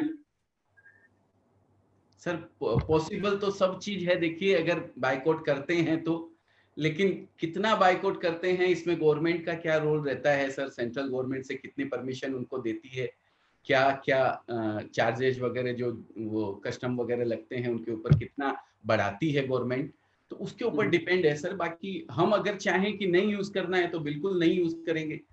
उसके अलावा भी बहुत सारे ऑप्शंस हैं सर, ऐसा नहीं है कि नहीं है। आज लगभग मेरे ख्याल से 2000 कंपनियां, मैंने कहीं टीवी में सुना था या कहीं पढ़ा था कि 2000 कंपनियां छोटी बड़ी ऐसी हैं जो कि इंडिया की तरफ डाइवर्ट हो रही है सर। तो सर आने वाले समय में वो सब चीजें यहाँ भी बनने वाली है, तो धीरे धीरे करके अपने आप बाइकआउट हो जाने वाला है। लेकिन टेक्सटाइल सेक्टर के अंदर चाइनीज प्रोडक्ट का इतना ज्यादा दबदबा है, मशीनरी वगैरह का इतना ज्यादा वो है ना, एकदम से ये चीज पॉसिबल नहीं है। अगर गवर्नमेंट इसमें पूरा सपोर्ट नहीं करती है तो एकदम से नहीं हो सकता है चेंज, समय लगेगा उसको। ओके जी। Next question,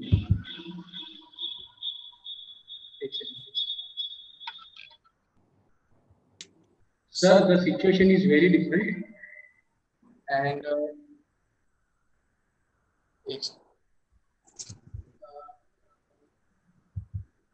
March, April, May is the next season.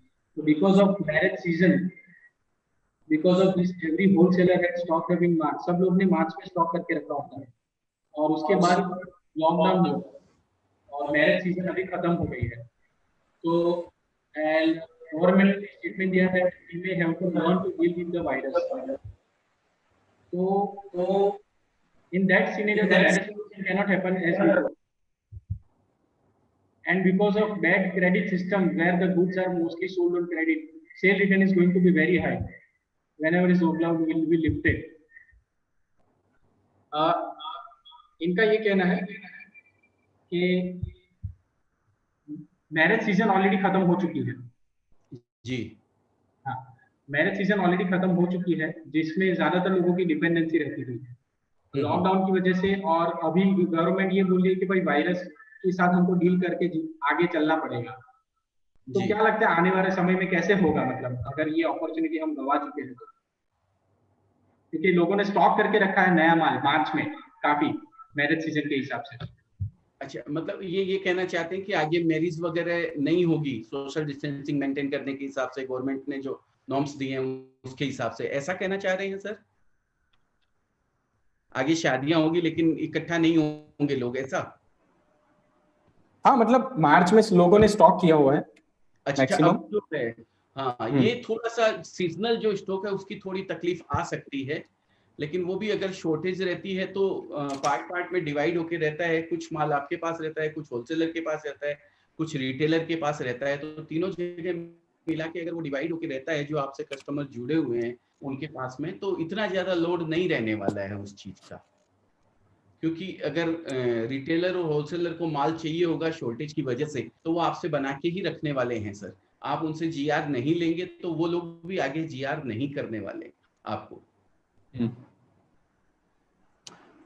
Okay, connectivity issue solve हो गया है। मैं कनेक्ट हो गया वहां से दूसरे फोन। हिरेन गोरशिया का क्वेश्चन है, so can we think of India without Chinese product and machinery?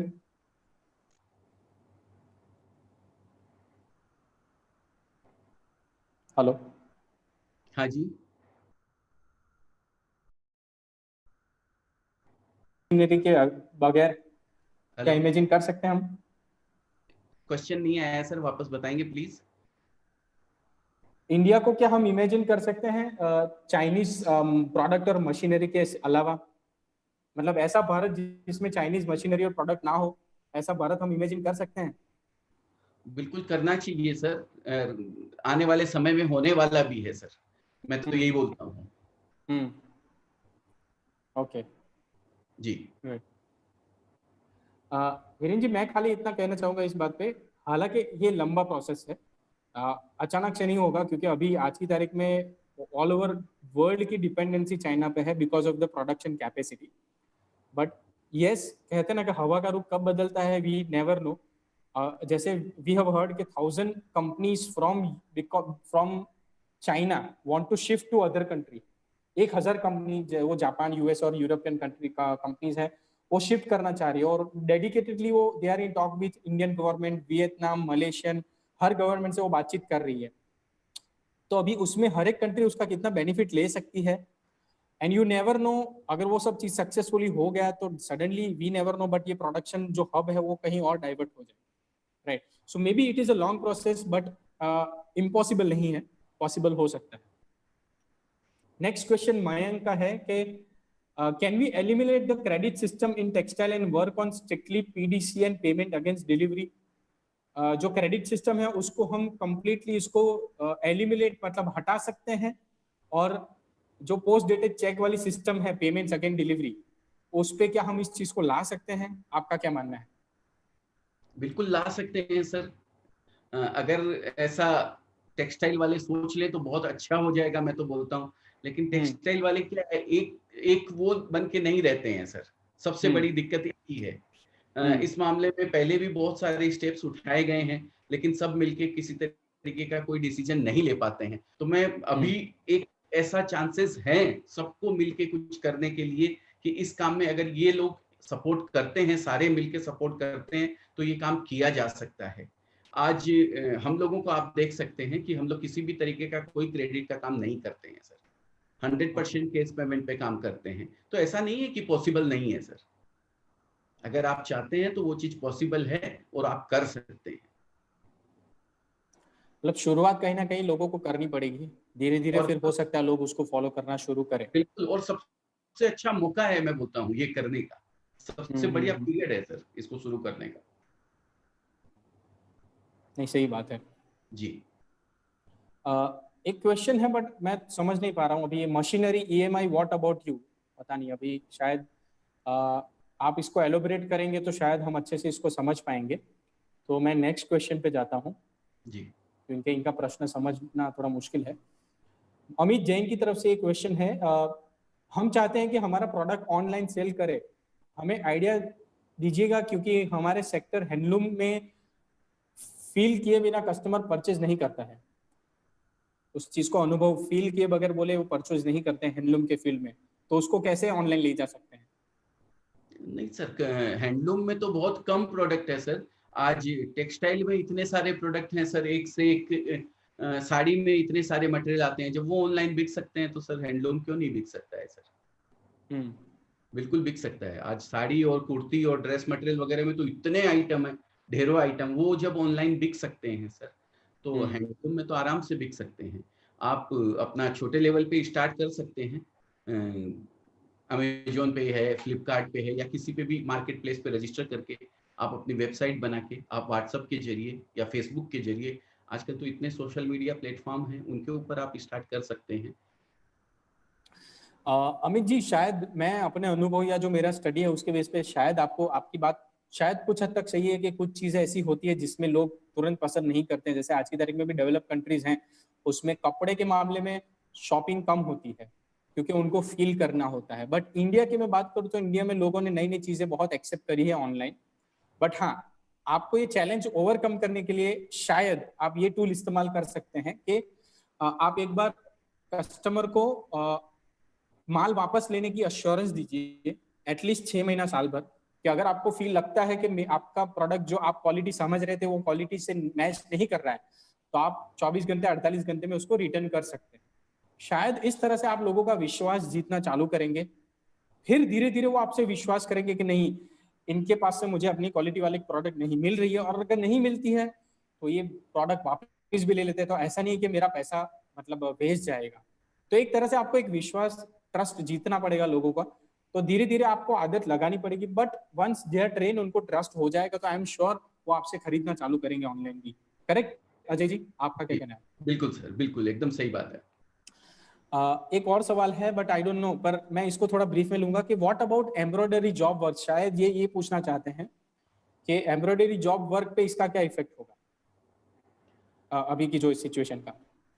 Embroidery job work पिछले समय में भी थोड़ा सा कमजोर हुआ है सर।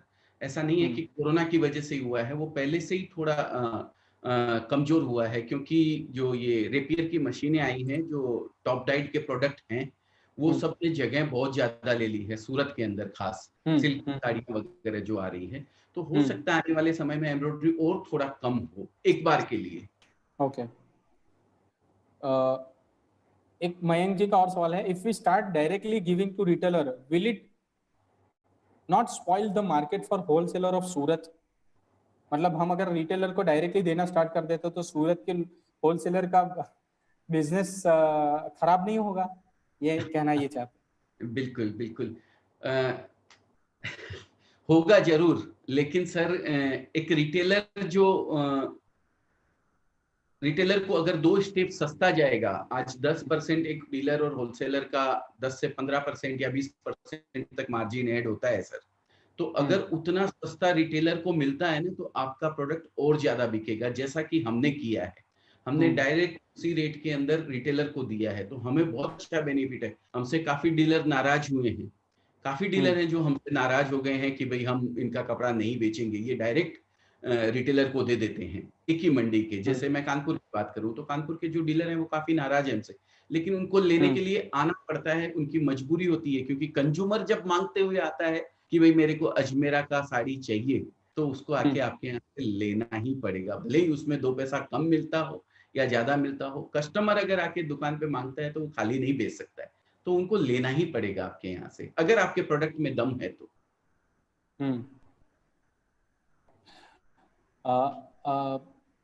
ऑनलाइन में जाने के लिए कौन से प्लेटफॉर्म बढ़िया रहेंगे? आई थिंक ये सारे प्लेटफॉर्म्स तो हैं ही ऑलरेडी, बहुत सारे प्लेटफॉर्म हैं अभी तो अवेलेबल है सर। अमेजॉन, फ्लिपकार्ट, मिंत्रा, ये सब हैं, शीन है, बहुत सारे प्लेटफॉर्म हैं सर। आप सर्च कर सकते हैं के ऊपर, काफी आपको मिलेंगे। आप अपनी खुद की वेबसाइट बना सकते हैं। जी, आप अपनी वेबसाइट बना सकते हैं अपनी यहाँ डिजिटल टीम के साथ मिलकर। आप उसको ई कॉमर्स प्लेटफॉर्म अगर आप डायरेक्ट करना चाहे विदाउट एनीवन सपोर्ट, हालांकि उसमें कॉस्टिंग इन्वेस्टमेंट आपको ज्यादा लगेगा, तो और आप चाहें तो ऑनलाइन डिजिटली एक्टिव होकर अपनी प्रोडक्ट को भी डिस्प्ले कर सकते हैं सोशल मीडिया के थ्रू, फेसबुक, यूट्यूब वगैरह के थ्रू भी आप शेयर कर सकते हैं, नॉलेज आप एक्सप्रेस कर सकते हैं। तो देयर आर मेनी प्लेटफॉर्म्स जिसको आप यूज कर सकते हैं अपना प्रमोशन के लिए। Build your own digital country, ठीक है, ये तो स्टेटमेंट है। सानिया मेहता का क्वेश्चन है, nowadays income stops and cost increase means buying power goes down, so how will market go high soon? Sania Mehta का कहना है कि अभी के समय में लोगों की इनकम कम हो जाएगी, कम है, तो जो परचेसिंग पावर है वो भी नीचे जाएगा, तो मार्केट अब कैसे आएगा, जल्द से जल्द कैसे ऊपर आएगा? जल्द से जल्द ऊपर नहीं आएगा, लेकिन आने वाले समय में ऊपर आएगा। और कपड़े का मैं जल्द से जल्द ऊपर आने के लिए इसलिए कह रहा हूँ, प्रोडक्शन बहुत शॉर्ट है, इसलिए ऊपर जल्द से जल्द आएगा, क्योंकि प्रोडक्शन है नहीं बिल्कुल भी, लेबर चली गई है सारी, और जब लेबर चली जाती है तो यहाँ का काम पूरा रुक जाता है सर। ना लूम्स चलती है, ना मिल चलती है, ना एम्ब्रॉयडरी खाते चलते हैं। लेबर के बगैर वो चीज पॉसिबल नहीं है सर, तो वो टाइम लगेगा उसको वापस रिकवर होने में। ओके जी मतलब इनका आपका कहना यही है because of the demand supply gap, demand भले ही कम है पर प्रोडक्शन भी कम होगा तो धीरे धीरे चीजें ट्रैक पे आ जाएगी जी सामने। नेक्स्ट क्वेश्चन है प्रतीक सुखड़िया का। Sir is it possible after everything is clear, नहीं ये तो आ गया वापस, आई थिंक इन्होंने वापस से पूछा है।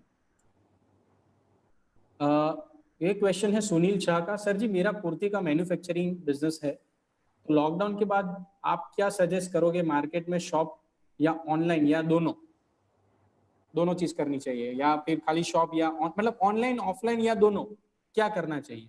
मैन्युफैक्चरिंग है सर इनकी?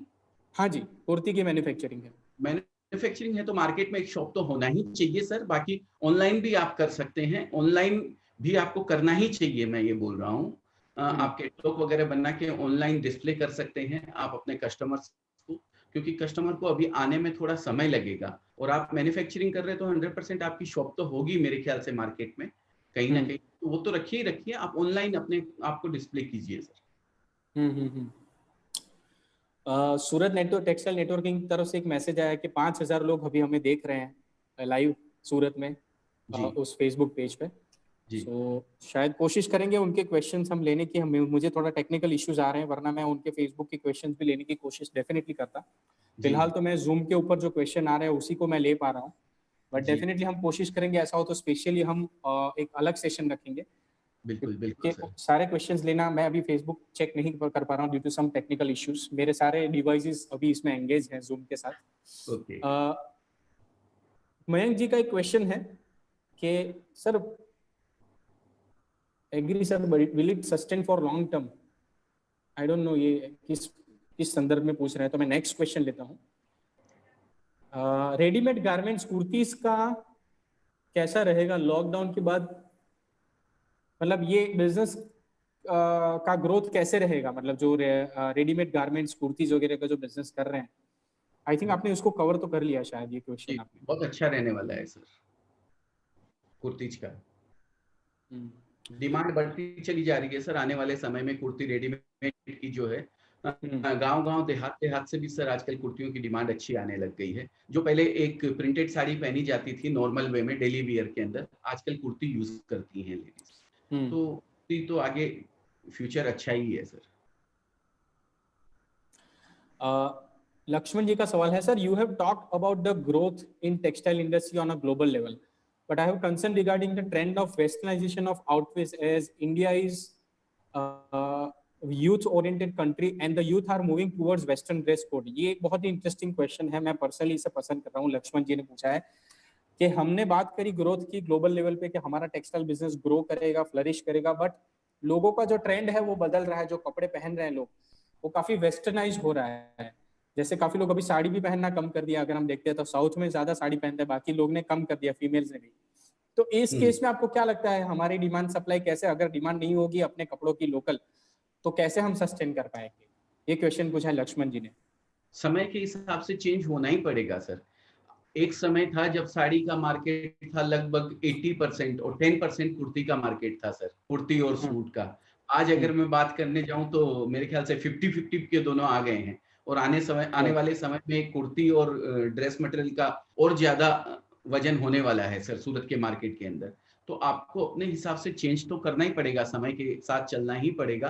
तो प्रोडक्ट आप चेंज कीजिए तो आपको आगे डिमांड उसी हिसाब से मिलती चलेगी सर।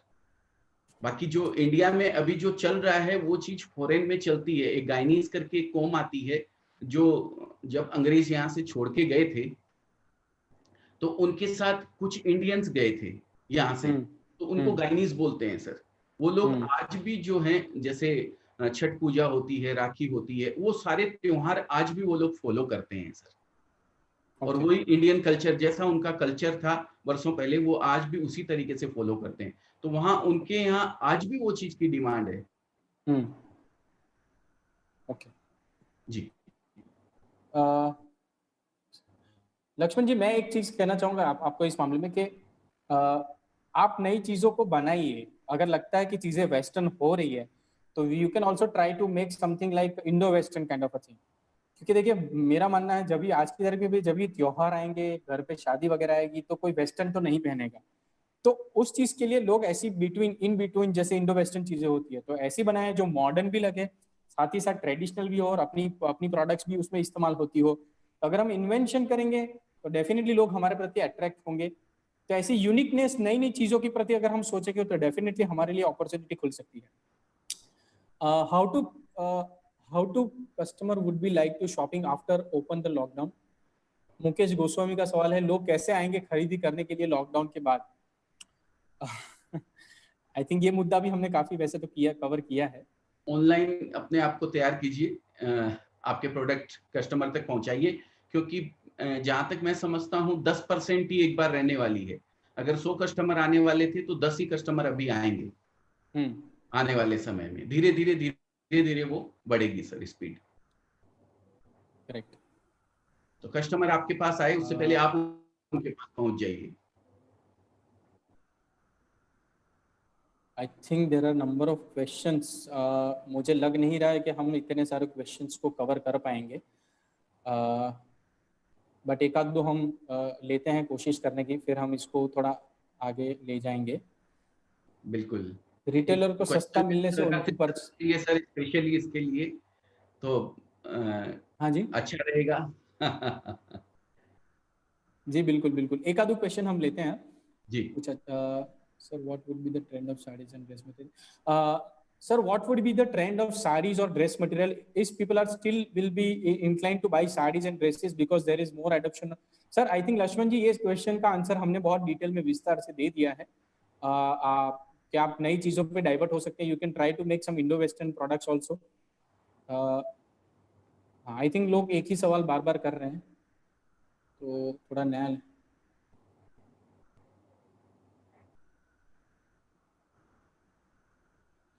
हाँ, ये टेक्नोलॉजी से जुड़ा क्वेश्चन है तो मैं इसको लेने की कोशिश करता हूँ, क्योंकि ये पहला ऐसा क्वेश्चन आया है। मयंक जी ने पूछा है कि ये लोग कोई सॉफ्टवेयर रिलेटेड चीजों से जुड़े हुए हैं, accounting in inventory textile business में, और ये do you think textile person will be open to accept new software leaving behind the pre established flow?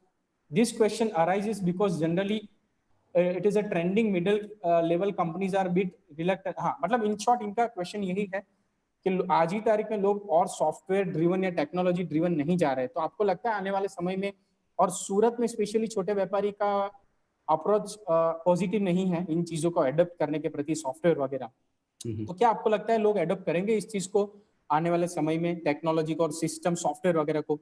बिल्कुल, ERP वगैरह जैसे बोलते हैं। हाँ जी बिल्कुल, 100% करना ही पड़ेगा सर अभी। और ये कोरोना आया है तो ये लोगों को बदलने पे मजबूर करेगा।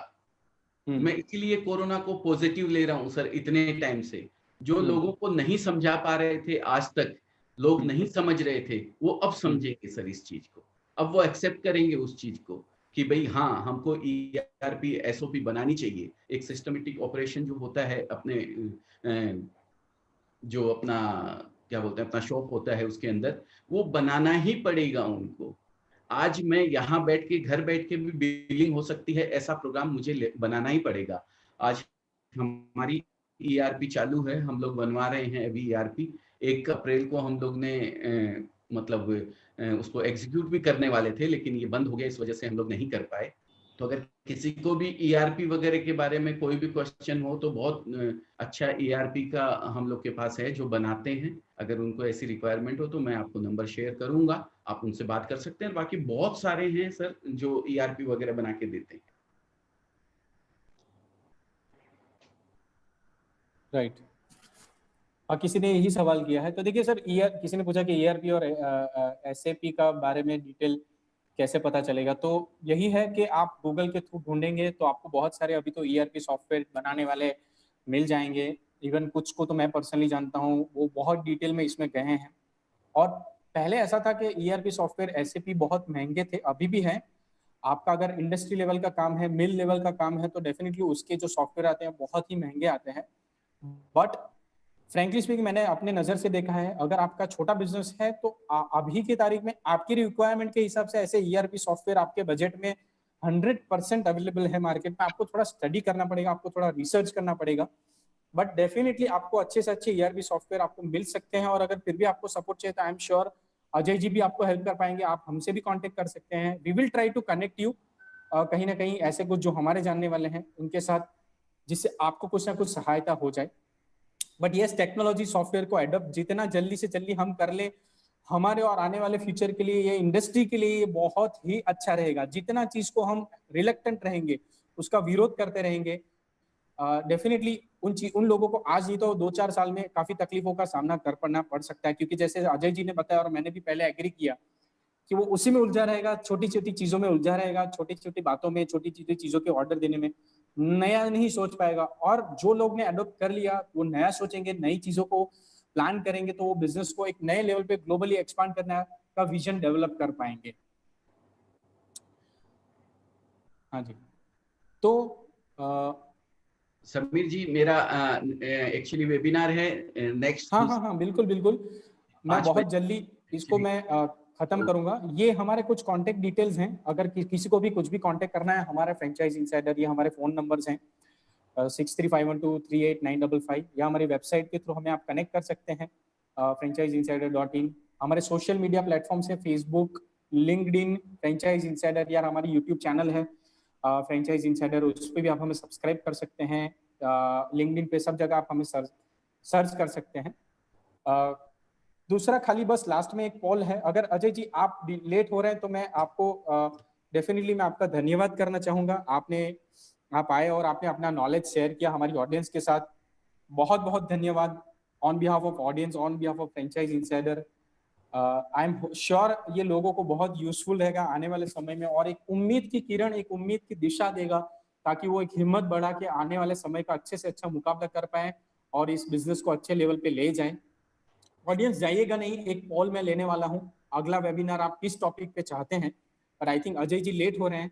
तो अजय जी, आप खाली कुछ क्या कहना चाहते हैं जाने से पहले, आप बता दीजिए ऑडियंस। थैंक यू समीर जी, मैं आपका बहुत बहुत धन्यवाद करना चाहता हूँ। आपने ये अप्रिशिएट किया सर, टेक्सटाइल वालों के लिए खासकर और आपने उन लोगों तक मेरी बात पहुंचाने का मुझे मौका दिया, उसके लिए भी मैं आपका बहुत बहुत धन्यवाद करता हूँ। और thank you very much sir. और सबसे यही कहूँगा, बी पॉजिटिव, घर पे रहें, बाहर ना निकले, लॉकडाउन का पूरी तरीके से पालन करें, क्योंकि जितनी मेहनत अपन ने पीछे 2 महीने करी है, अगर 15-20 दिन और भी करनी पड़ती है तो कोई दिक्कत नहीं है, अपन रुकेंगे, लेकिन जो मेहनत करी है उस पर पानी नहीं फिरना चाहिए, मेरा यही कहना है। Thank you very much sir.